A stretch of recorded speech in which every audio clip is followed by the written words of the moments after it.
हाय friend, जय Jagannath. Welcome back to my channel. आज देखो संडे आ संडे रे मैं बहुत सारा प्रकार माछ आनी। चलते आपण मानक देखा। आज भल रेसिपी भी आपण मानी छाड़ी। ये रही मुझे देखु आमर रहा ये चूना माछ। आज टुकटुका बनईदे। चूना माछ आनी आईटी रहा मोर फेवरेट सबुठ मत माने छोट माछ हिसाब से मत सब भल लगे चितल माछ, जोटा भुवनेश्वर कहते फली माछ। एक्चुअली आम गाँव में आम चितल ही कहूँ। आ रहा छोट पुओ खाइब जेहेतु गुगु खाइब, गुगु मो पीस माछ नहीं आसी। आज एत सारा रेसिपी बनैबी। संडेटा पूरा मोर फुल बिजी डे। आ चलतु केमिति केमिति सब बनाऊँगी आपण देखी। Thank you. अपेक्षा करंतु रेसिपी पाई। सब माछ गुड़ा एकाथे तेल लुण हल्दी पकई भाजवा।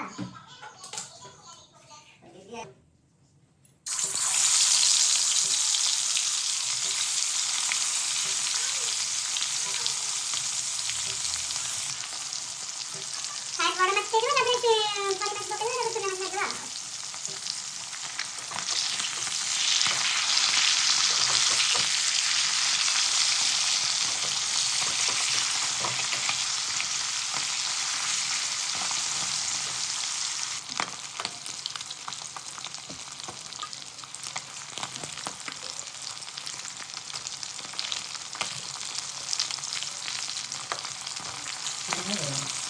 Ini kan masalah masalah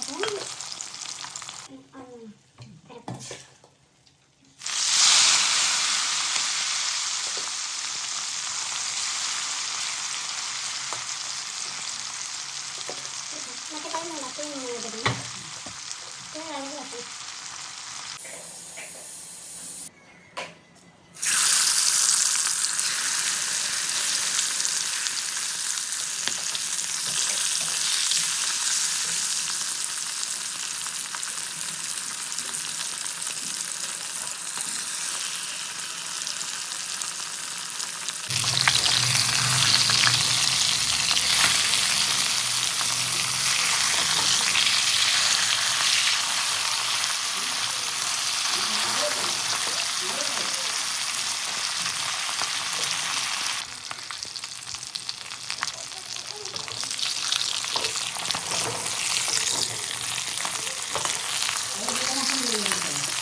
Jadi mulai.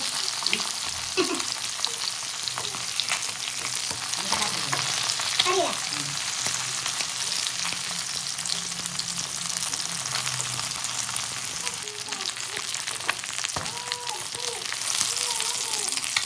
Sabu macho udah सब macho udah सब भाजी इलानी macho भाजी इलानी ଏବେ ହେଲା ମସଲା ପାଣି।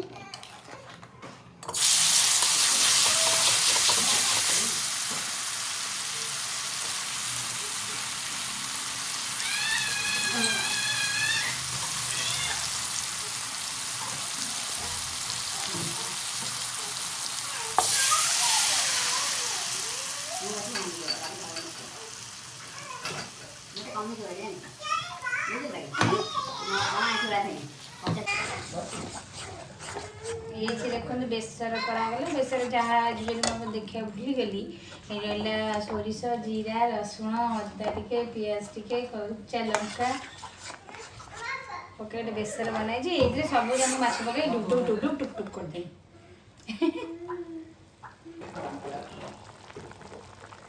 आंबुल तो माछ टुक टुक करा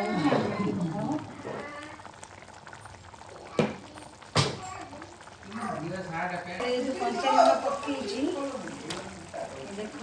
टमाटो गुड़ा सब पकईदेली।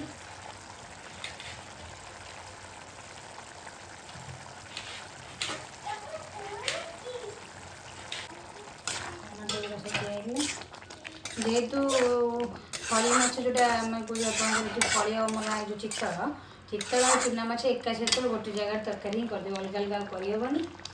जस्ट टाइम भी ओवर है पिला गुगु भी शोबा टाइम आसा। गुगु पूरा विरक्त करदेलानी। किसी नहीं गुगु एत जगला हो तारी मत वीडियो करने कौन इच्छा ही ना कि हो कारण सी एत ये कर रोसे भी कर दौना ଯାହାଫଳରେ ମୁଁ କୌଣସି ବି ଭିଡ଼ିଓ ବନେଇ ପାରୁନାହିଁ।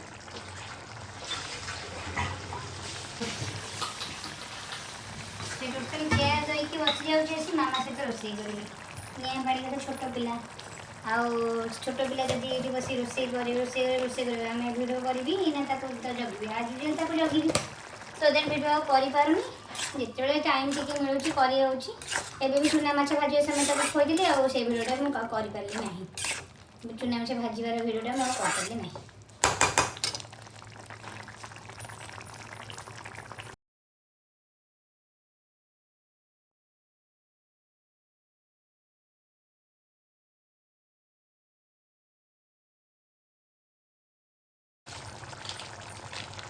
କାଶ୍ମୀରୀ ରେଡ୍ ଚିଲି ପରେ ଯେହେତୁ ରାଗ ପାଇଁ କଞ୍ଚାଲଙ୍କା ମୁଁ ଅଲରେଡ଼ି ବାଟି ଦେଇଛି ବାଟଣରେ, ତ ଓନ୍ଲି ରେଡ୍ ଚିଲି ଦେଇଦେଇଛି ଖାଲି କଲର୍ ପାଇଁ, Kashmiri red chilli powder.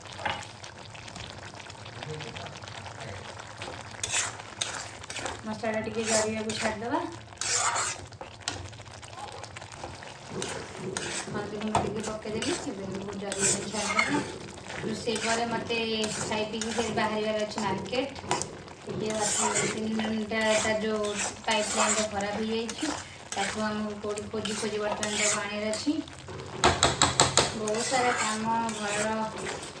Sunday ତ ଜାଣିଛନ୍ତି ବହୁତ ବିଜିରେ କିଛି ବି କରିହେଉନି, ମାନେ କିଛି ବୋଲି କିଛି। ସକାଳୁ ଉଠ, ଗାଧେଇ ପାଧେଇ, ପିଲା କଥା ବୁଝ, ରୋଷେଇ କର, ଠାକୁର ପୂଜା କର, ଏସବୁ କଲାବେଳକୁ ମଣିଷ ନାକେ ହେଇଗଲାଣି। ତାପରେ ଅଫିସ୍ ବି ଯାଅ, ଏତେ ସାରା ବିଜି ଲାଇଫରେ ଆଉ ସୋସିଆଲ ମିଡ଼ିଆରେ ଆକ୍ଟିଭ୍ ହେଇକି ଏସବୁ କରିବାକୁ ତ ଟାଇମ୍ ହେଉନି।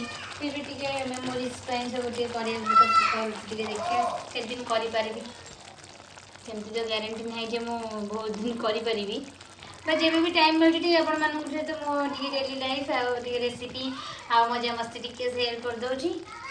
ଟିକେ ବହୁତ ସାରା ଭଲ ପାଇବା ଦିଅନ୍ତୁ, ଆଉ ମୋ ଭିଡ଼ିଓକୁ ବି ଟିକେ ଲାଇକ୍ କରିଦିଅନ୍ତୁ, ସେୟାର କରନ୍ତୁ, ସବସ୍କ୍ରାଇବ୍ କରନ୍ତୁ ଚ୍ୟାନେଲ୍ଟାକୁ। ଆଉ ଆପଣଙ୍କ ଆଶୀର୍ବାଦ ଯଦି ରହିବ ଏମିତି ଆଗକୁ ମଣିଷ ବଢ଼ିକି ଯିବ। So that please. ଆଉ ମୋ ରେସିପିଟା ଆପଣଙ୍କୁ କେମିତି ଲାଗିଲା ନିଶ୍ଚିତ କମେଣ୍ଟରେ ଜଣାଇବେ। ଦେଖନ୍ତୁ କେମିତି ସବୁ ମୁଁ ବନଉଛି ବେସର ଟୁକଟୁକ୍, ଚୁନା ମାଛ ଟୁକଟୁକା। ବଟ୍ ଚୁନା ମାଛ ଟୁକଟୁକା ସାଙ୍ଗରେ ଫଳି ମାଛ ପ୍ଲସ୍ ପଡ଼େଇକି ଟୁକଟୁକା ହେଇଯାଇଛି। ଟିକେ ଅଜୀବ କମ୍ବିନେସନ୍ ଲାଗିବ ପଛେ, କିନ୍ତୁ କାରଣ ଯେହେତୁ ଆଉ ଆକୁ କରି ତାକୁ କରି ଆଉ କରିବା ସମୟ ନାହିଁ, ବହୁତ ସାରା ଟାଇମ୍ ଏଇଥିରେ ପଳେଇଯିବ। ଆଉ କେବେ ସେୟାର କରିବୁ ଅଲଗା ଅଲଗା। ଓକେ,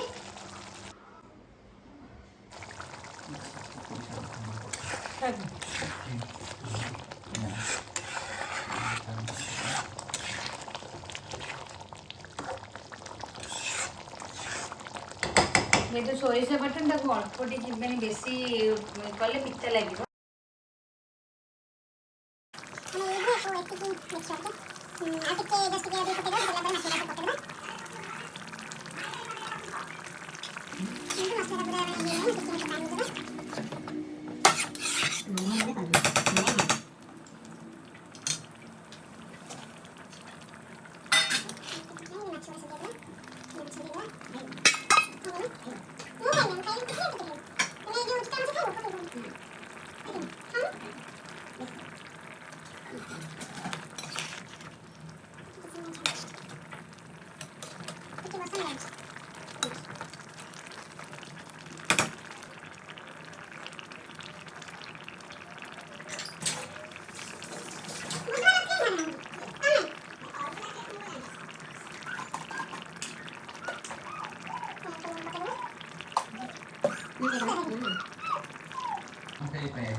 ସେ କରିଥାଇଛି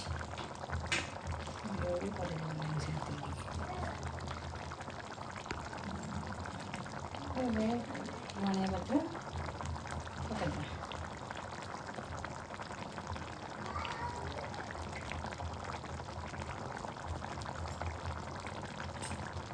ଆଜି ଆପଣ ଚାହିଁଲେ ଗରମ ମସଲା ଦେବେ, ବଟ୍ ମୁଁ ସୋରିଷ ବାଟଣ ଟିକେ ଗରମ ମସଲା ଆଭଏଡ଼ କରେ। ଆପଣ ଚାହିଁଲେ ଗରମ ମସଲା ଦେଇପାରିବେ, ନଦେଲେ ଆହୁରି ଭଲ ଲାଗିବ, କାରଣ ସୋରିଷର ଯେଉଁ ମାନେ ବାସ୍ନାଟା ରହିବ ବେସରର ପୁରା ପରଫେକ୍ଟଲି ଆସିବ। ଆଉ ମୁଁ ତ ଏଠି ଯେହେତୁ ଆମ୍ବୁଲ ପକାଇଛି, କେଉଁ ମାନେ ପରେ ପରେ ଲେମ୍ବୁ ବି ଦେଇପାରିବେ। ମୁଁ ଆମ୍ବୁଲ ପକାଇଛି ଯେହେତୁ केते टेम्पटिंग लाଗୁଛି पूरा कलर वाइज भी बढ़िया है टेस्ट तो बास्ना तो एत टेस्टी लगे खाया भी लगे